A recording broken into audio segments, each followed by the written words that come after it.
দর্শক, এই মুহূর্তে আমি দাঁড়িয়ে আছি গাইবান্ধার ফুলছড়ি উপজেলায় ভাইরাল ইংলিশ বয়ের কাছে।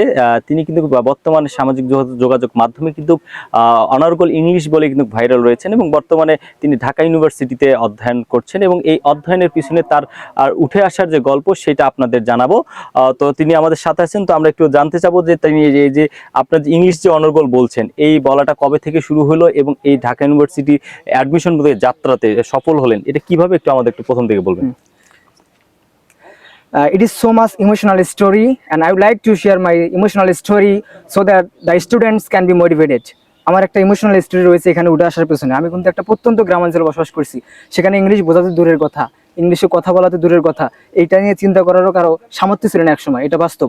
তবে আমি এখান থেকে স্বপ্ন দেখেছিলাম যে আমি ইংলিশে অনর্গল কথা বলবো এবং বাংলাদেশের সর্বোচ্চ বিদ্যাপীঠ ঢাকা বিশ্ববিদ্যালয়ে পড়াশোনা করবো। এই স্বপ্নগুলো আমার উদিত হয় যখন আমি ক্লাস 8-এ পড়ি। তখন থেকে আমি স্বপ্নগুলো দেখতে শুরু করি এবং সে অনুযায়ী নিজেকে প্রিপেয়ার করা শুরু করি এবং এতে অনেক অবস্টাকেল রয়েছে, বাধা বিপত্তি রয়েছে। সো তারপর আমি এই বাধা বিপত্তি কাটিয়ে কিন্তু আমি আমার লক্ষ্যে পৌঁছতে সক্ষম হয়েছি আলহামদুলিল্লাহ। আর এখানে উঠে আসার মধ্যে কিন্তু অনেক প্রতিবন্ধকতা ছিল, অনেক বাধা ছিল, সেইগুলো আমি শেয়ার করতেছি আজকের এই ভিডিওর মাধ্যমে, যাতে সবাই ইন্সপায়ার হতে পারে যে আমি এত বাধা সত্ত্বেও কিভাবে এখানে উঠে আসলাম।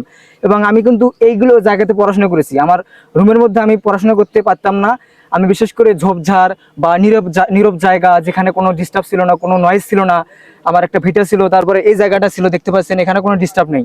অল টাইম আমি সকালে আসতাম, সকালে এসে 6টা থেকে 9টা পর্যন্ত পড়ার পরে আবার সকালে খাবার পরে আবার 10টা থেকে 1টা পর্যন্ত পড়তাম। একটার নামাজ পড়ার পর আবার 2টায় আসতাম, 2টা থেকে সন্ধ্যা পর্যন্ত পড়তাম। আমি মোস্ট অফ দ্য টাইম আমি দিনে পড়াশোনা করতাম, রাতে পড়তাম না। এবং আপনারা জানেন যে কিছুদিন আগে, কয়েক বছর আগে কিন্তু কোভিড-19 ছিল, করোনা ভাইরাস। এই করোনা ভাইরাসের সময় কিন্তু স্কুল, কলেজ, ইনস্টিটিউশন সবকিছু বন্ধ ছিল। আমি এই সময়টা কাজে লেগেছি এবং I am so happy and I have been able to utilize the time to do something. আমি এই সময়ে পুরো সময়টা কাজে লাগিয়েছি এবং আমি স্কুলে না গিয়ে আমি বাসায় সারাদিন পড়তাম। এবং তখন থেকে আমি ইংলিশ চর্চা করতাম। অনেকে পাগল বলতো, ইউ হ্যাভ বিন ক্রেজি, তুমি পাগল হয়ে গেছো, কত কিছু বলছি, তারপরে আমি এটা কেয়ার করিনি। এখনো আমি যখন রাস্তা দিয়ে ইংলিশ চর্চা করি, অনেক মানুষ বলে পাগল হয়েছে নাকি, মেন্টাল প্রবলেম নাকি।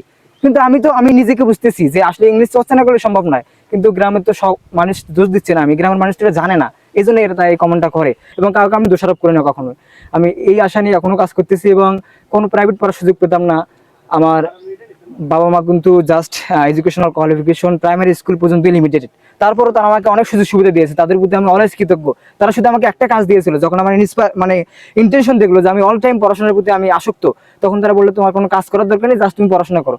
আমি যে সময়টা সবসময় বেশি মনে পড়ে সেটা হলো যে কোভিড-19 তারপরে পূর্ণ হয়েছিল। পূর্ণের সময় আমি টং স্থাপন করে ওঠার পর পড়তাম এবং এটা তো অনেকে বোরিং হতো যে গেল কি করতেছে, এত পড়লে তো পাগল হয়ে যাবে।